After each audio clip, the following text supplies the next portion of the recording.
장 1절에서 6절 하고요. 13장 51절, 52절 두 군데 말씀 가지고 천국의 율법학자라는 제목으로 같이 말씀 나눠 보겠습니다. 먼저 마태복음 2장의 말씀을 읽어 드리겠습니다.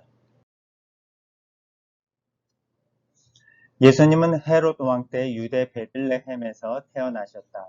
그때 동방에서 박사들이 예루살렘에 찾아와서 유대인의 왕으로 태어나신 분이 어디 계십니까? 우리는 동방에서 그분의 별을 보고 그분에게 경배 드리러 왔습니다. 하고 말하였다. 헤롯 왕은 그 말을 듣고 몹시 근심하며 온 예루살렘도 이 소문으로 떠들썩하였다. 헤롯 왕은 대제사장들과 율법학자들을 다 모아놓고 그리스도가 어디서 난다고 하였소? 하고 물었다. 그러자 그들이 이렇게 대답하였다. 유대 베들레헴입니다. 그것은 예언서에 이와 같이 쓰여 있기 때문입니다. 유대 땅에 있는 베들레헴아, 너는 결코 유대에서 제일 작은 마을이 아니다. 너에게서 한 지도자가 나와 내 백성 이스라엘의 목자가 될 것이다. 아멘. 오늘 마태복음 2장의 본문 말씀입니다. 본문의 내용은 읽어드린 것처럼 네. 유대 땅 베들레헴에서 예수님께서 태어나신다라고 하는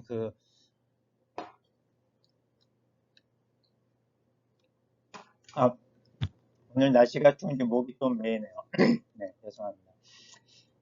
동방 박사들이 예루살렘으로 찾아와서 예수님께 그리스도가 어디서 나느냐고 물었더니 헤롯 왕이 대제사장들과 율법학자들을 모아놓고 물어보는 그런 장면이고, 그 율법학자들과 대제사장들이 바로 유대 땅 베들레헴에서 그리스도가 납니다라고 말을 하는 그런 오늘 본문의 내용 중에서 율법학자, 오늘 천국의 율법학자라는 제목처럼 율법학자들이라고 하는 부분에 우리가 한번 초점을 맞춰봤으면 좋겠습니다. 동방 박사들이 멀리서 예수님이 어디서 나느냐고 물어보는 그 광경 가운데 헤롯 왕이 대제사장들과 율법학자들을 모아놓고 물어봤더니 바로 베들레헴에서 그리스도가 나십니다라고 그 정확한 답을 해줍니다. 그런데 이 이후의 일들을 우리가 알지만 동방 박사들은 베들레헴에 가서 예수님의 탄생을 경배하고 했는데, 그런데 그 유대 땅 베들레헴이라고 가르쳐준 그 대제사장들과 율법학자들은 그 경배하는 자리에 같이 하는 모습이 기록되어져 있지 않습니다. 그 말은 이 사람들은 유대 땅 베들레헴에서 그리스도가 난다라는 것을 율법을 공부하고 연구하면서 잘 알고 있었지만, 예수님이 그 땅에 그리스도로 오시는 그 사실을 믿고 실천하는 자리에는 없다라는 것입니다.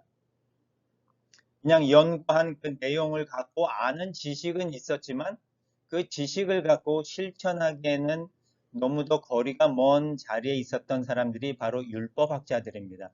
그런데 오늘 또 다른 율법학자들이 나오거든요. 천국의 율법학자들이라고 하는 그런 율법학자들이 나옵니다.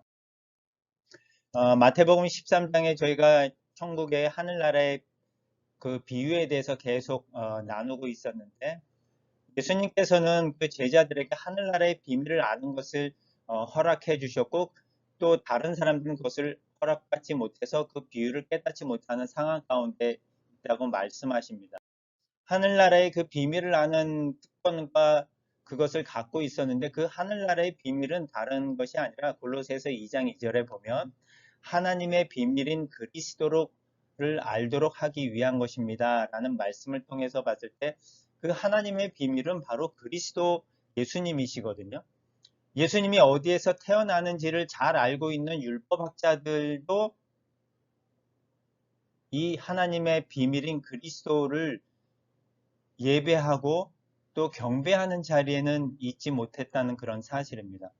아는 것과 그것을 또 행동으로 옮기며 실천하는 것은 엄청난 거리감이 있는 것을 보여주는 그런 모습이 바로 전형적인 율법학자들의 모습인데, 우리에게는 그것을 아는 것에 더해서 또 그것을 실천하는 부분, 행동하는 부분까지도 예수님께서 바라시고 계신다라는 것을 우리가 한번 생각해 보면 좋겠습니다. 하나님의 비밀인 그리스도를 우리는 어디서 태어나는지 아는 것이 아니라 그분을 예배하고 찬양하는 자리에도 우리는 나아갈 수 있다라는 것을 우리가 생각하면 좋을 것 같습니다.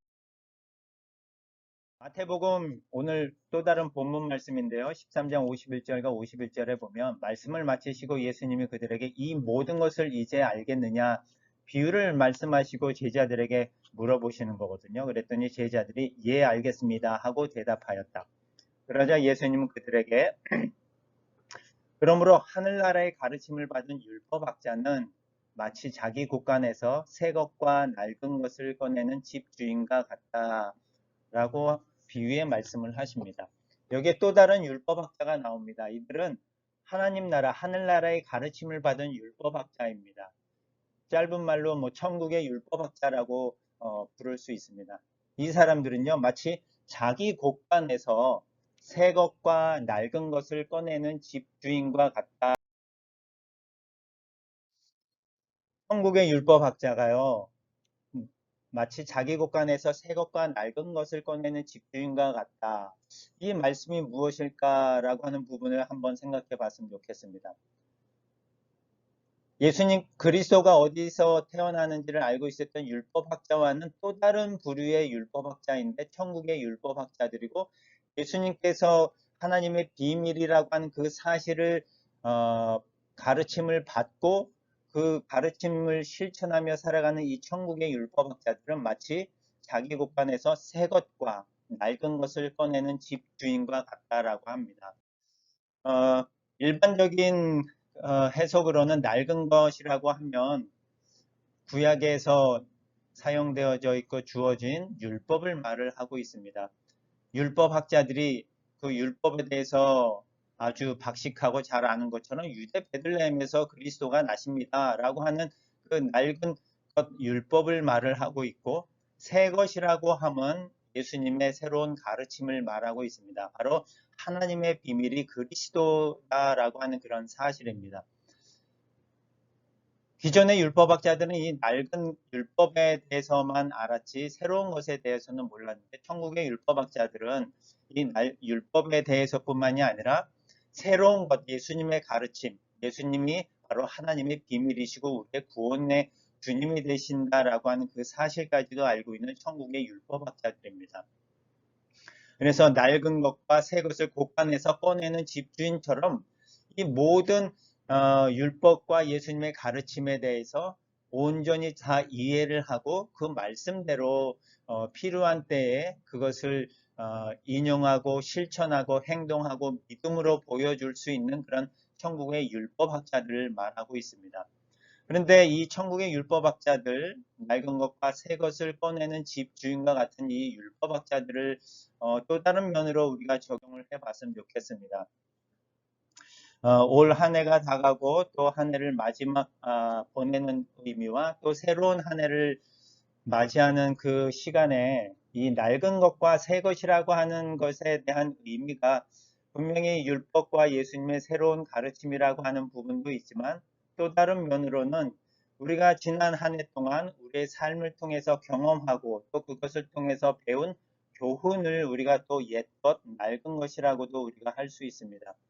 또한 새 것이라고 하면 앞으로 또 우리에게 주어진 새로운 한 해, 우리에게 주어진 새로운 시간들, 그것에 대한 도전과 또 그것에 대한 우리를 향한 하나님의 미래에 대한 계획들을 우리가 새 것이라고 또 적용해 볼 수 있습니다.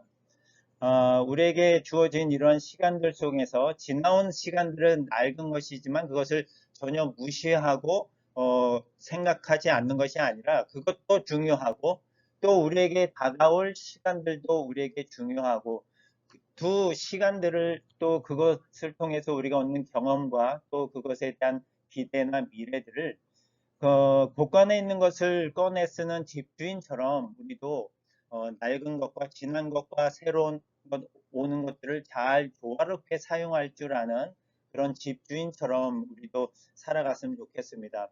지난 한 해 것은 지나갔으니까 잊어버리는 것이 아니라 그것에서 찾을 수 있는 교훈과 그것에서 얻을 수 있는 것들을 또 새로운 것에 잘 도전하고 하는 그 미래에 적용할 줄 아는 그런 모습들을 우리가 잘 갖추어 간다면 그것이 바로 예수님께서 비유 가운데 말씀하신 천국의 율법학자와 같은 사람들이 아닐까 합니다. 그래서 천국의 율법학자처럼 진짜 하나님의 말씀 안에서 그 옛 율법과 새로운 가르침을 잘 연구하는 그 말씀 그대로의 율법학자도 있지만 우리의 주어진 환경 가운데 우리에게 주신 직분 가운데서도 우리의 것을 잘 활용하고 그것을 잘 이해하고 우리에게 주신 달란트와 선물들을 잘 활용한다면 그것이 예수님께서 우리에게 바라는 율법학자의 그런 모습이 아닌가. 집주인처럼 우리에게 주어진 것들을 잘 활용하는 모습을 활용한다면 그것이 예수님께서 우리에게 바라시는 모습이라고 봅니다. 그래서 우리에게 주어진 그 직분들을 갖고 올 한 해 또 앞으로 주어진 새로운 한 해에 잘 적용하면서 나아가는 숙련된 또 그런 익숙한 그런 집주인처럼 살아가는 저와 여러분이 다 되었으면 좋겠습니다. 기도하시겠습니다.